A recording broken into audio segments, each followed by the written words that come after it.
Welcome back.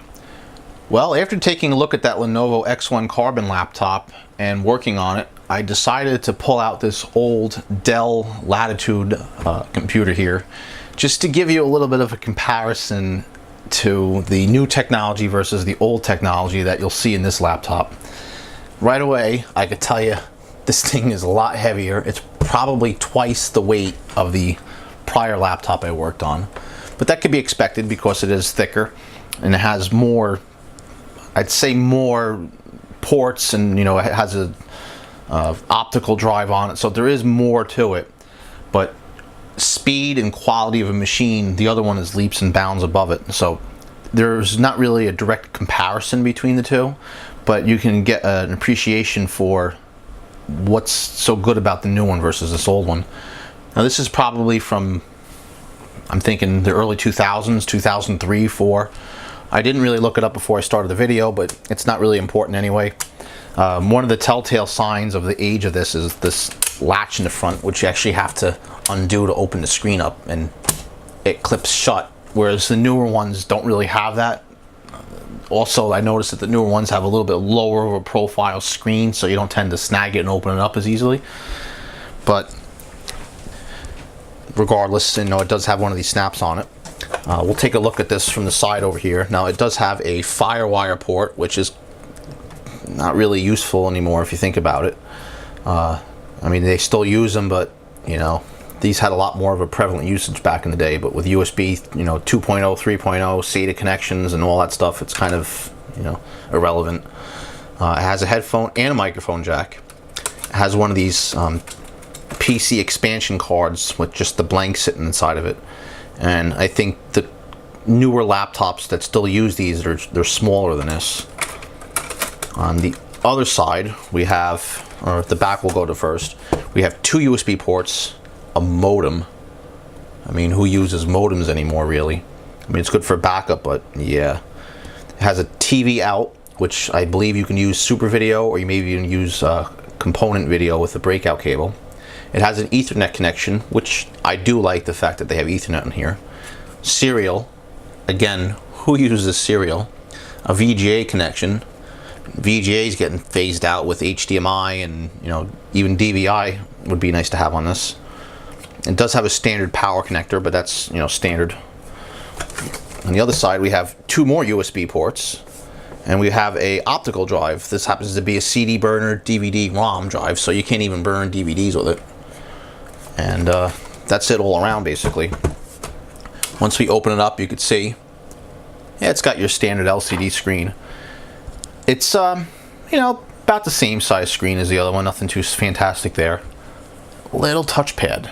If you remember that Lenovo, it had a very big touchpad, and that also had the little dot. There's no dot in this, but not all laptops have that anyway.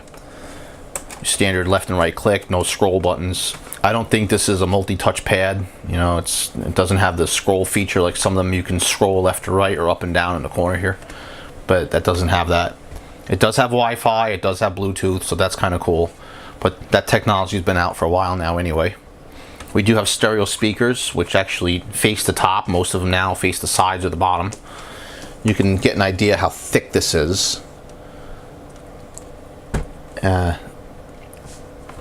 Yeah, we'll flip it over and show you the back.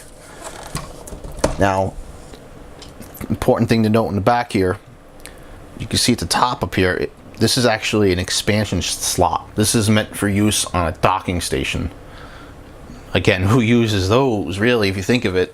Most of these computers are meant to replace a desktop back in the day. So you'd have a docking station on your desktop with your monitor and your keyboard and mouse hooked to it, and you would just clip this in. But nowadays, you can do that with USB and just plug a single connector in, so that's kind of irrelevant too. Now, you will notice we have a memory access door right here, which I'll go ahead and undo here for you. And you can see there's your backup battery, which is nice to be able to access that. It does pop off the board instead of having a little connector on it or being soldered in like some of them have. And there's one memory slot here. Now I can tell you this has a 1 GB of memory. So this is going to be a 512 chip, and this is your standard PC2 5300.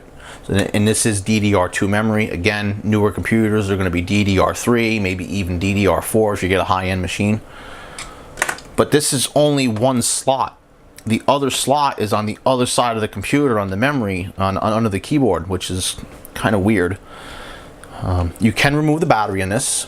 In fact, this has a battery built-in tester here, which is showing that there's no life on the battery, but the computer does boot up. There's a release you can lift up and actually take the battery right off. And this is a 11.1 volt battery with an 85 watt hour capacity. And just look how thick it is. And you know, this is a lithium ion battery, but so is the one in the Lenovo, but I guess the form was different. It was a lot longer and flat, but I'm sure the other one had a higher capacity and it's a more efficient machine, so it didn't need such a big battery. We have access over here for the hard drive, which should be just a matter of removing these two screws. And then the hard drive just slides out of the side. Again, most of these machines don't even have a hard drive anymore. They just have one of those SSDs on board. It is a SATA connection, as you can tell by this is your SATA data port here and your power port down here. So it's better than having an IDE drive. I do have an older laptop around that has IDE in it someplace, and that's just completely obsolete now at this point. And this is actually a Fujitsu drive, 80 gigabyte. You know, that's tiny nowadays. But it still works. It gets the job done. You know, this was made for Windows, so it's Windows XP, I should say, and it had Windows XP Home Edition loaded on it. When we take a look inside here, you can see the Windows logo, and it uses an AMD Turion 64X2. I have to actually boot it up to get the specific model number.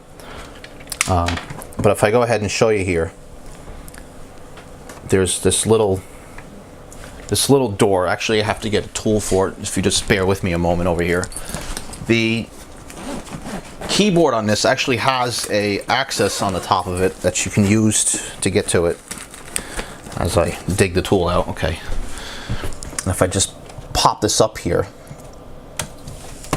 it looks like the actual whole hinge assembly comes up with it.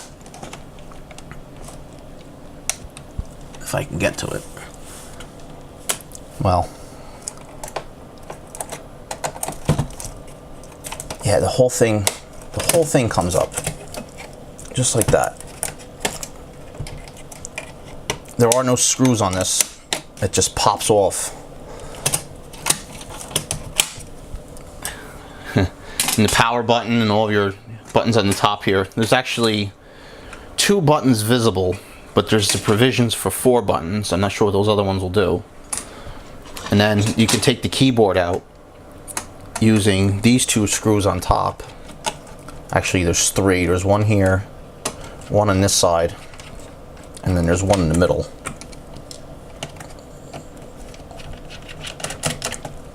And then once you lift the keyboard up, there's a connector at the back here, which will just lift up. It lifts up from behind, it looks like. Oh, no, it does lift up from the front. Okay, there's the keyboard out. You can see it's got one of these big fat ribbon cables on the back. And then you can access the second memory chip here. It's actually the DIMM A, and the other side's DIMM B. But regardless, there's your chip. And then on the side, I'll shut this door again and flip it over. Now, it already had it removed, but there is a single screw over here. You see it has a little lock icon. When you take that screw out, you could pop this and then push it in, or I should say pull it out, and you can remove the optical drive. Now, that optical drive is as thick, if not thicker, than the Lenovo laptop was itself. So that just goes to show you how big this thing is. And yeah, that's all the components that you can get to, pretty much. We'll flip it back over and open it up, and you see you have access to the CPU, so you can actually take that out of here. The Wi-Fi card's over here. No sense taking this part any further, because there's not really much more to look at. But you can get an idea how big the motherboard is. It basically goes from this corner here and goes along and comes down and fills this whole area in. And to take the screen out, which I'm not going to do because it doesn't need to be taken out, but there's screws here. So there's 1, 2, 3, 4, 5, 6, 7, 8 screws. So most of them are held in underneath a little rubber stopper, but the 2 down here are actually held in under a little plastic like sticker. Whereas the Lenovo had no screws holding it, it was just snapped in.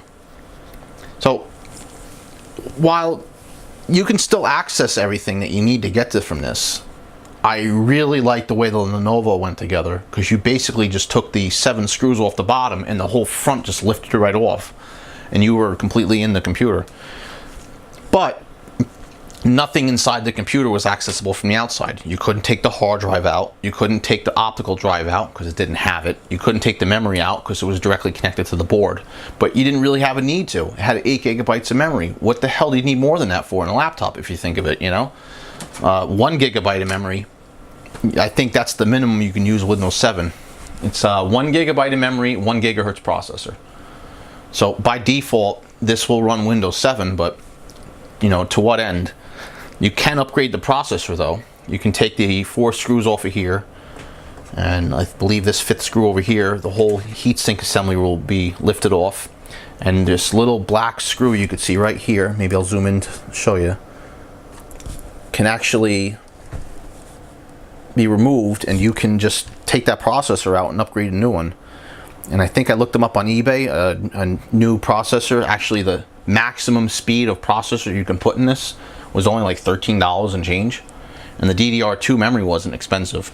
So if you really wanted to, you could upgrade this and put Windows 7 on it or run Linux on it and still have a working laptop. But even with all that stuff removed, it's still kind of heavy. And this is all plastic. There's no metal. It's not like magnesium like the other one was.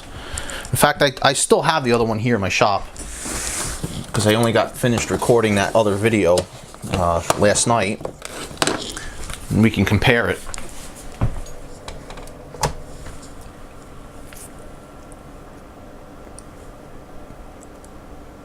As soon as I zoom back out, and you can see how much smaller it is. This is the invoice. Kind of had this all packed up ready to go, but okay, so maybe the screen isn't as big. You can actually see the difference between the Lenovo screen and the Dell screen behind it. But if I remember correctly, this is 1600 by 900. I'm not sure what the resolution of this monitor is going to be. It might not be that high. I have a ruler handy. I should actually measure this. We go diagonally. This is a 16-inch screen, or 15. I'll call it a 15-inch screen. This one, 14-inch. So while the screen's a little bit smaller, what's an inch? You know, like really, what's an inch difference on these things? Look how thin this is. Look how thick this is. I mean, there's no comparison, you know. And yeah, this is still heavier with all the stuff taken out of it than this Lenovo is. But that's really, you know, the gist of this video. Just wanted to kind of show you what the differences were between an older, outdated, I would say, machine versus a newer, higher end machine.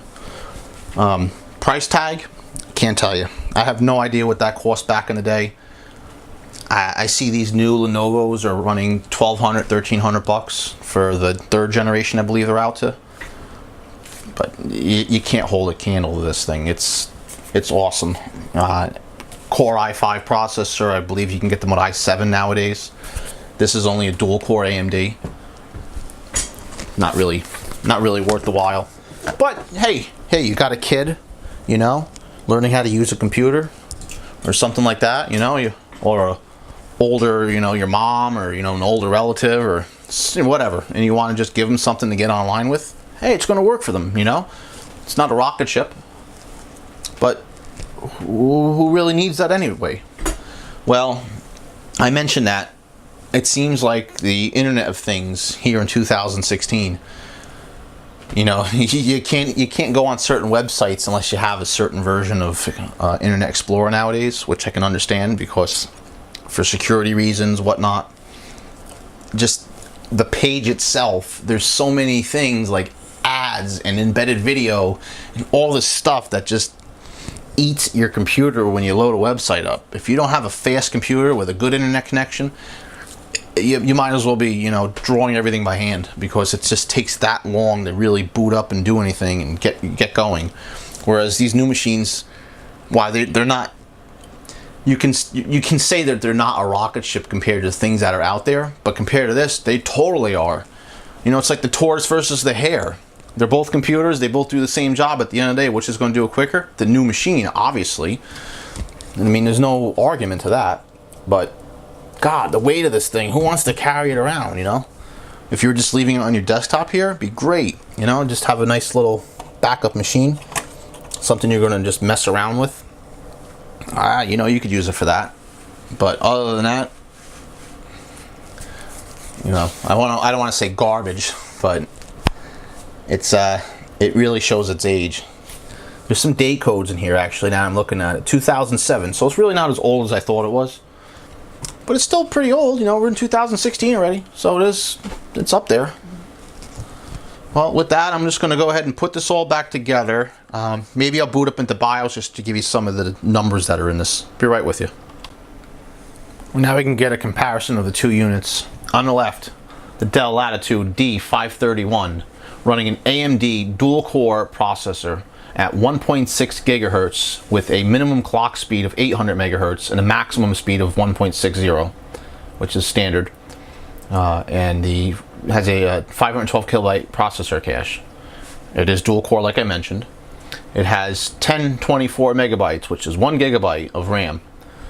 There's actually only 894 available though, because it is shared with the video processor, and it's running at 667 megahertz. It is dual channel, which is good, but again, it's DDR2. 80 gigabyte hard drive, CDR, DVD combination. It uses the ATI Radeon Xpress 1270 chipset for the video. It's a 15.4 wide XGA screen, and it uses 160 megabytes of the video memory for the video, I should say. And it also has 1280 by 800 resolution, so 1280 by 800. Sigmatel audio controller, Conextant modem, just a standard Dell wireless Wi-Fi. Still has 90% battery life, but it doesn't show as having any juice if you push the little tester on the back of it. You can see that it is discharging, obviously, because I'm not plugged in. Let's see if there's anything else of importance in here. The rest of the stuff's just more in-depth detail. I'm not sure if you can tell, the Lenovo screen is a lot brighter than the Dell screen. Maybe if I shut my monitor, some of my LED lights off here, you can see that. The Lenovo, on the other hand, oh, I should point out, this has a 2007 build date for the BIOS, whereas the Lenovo was a 2015 build. So obviously this is a much newer computer.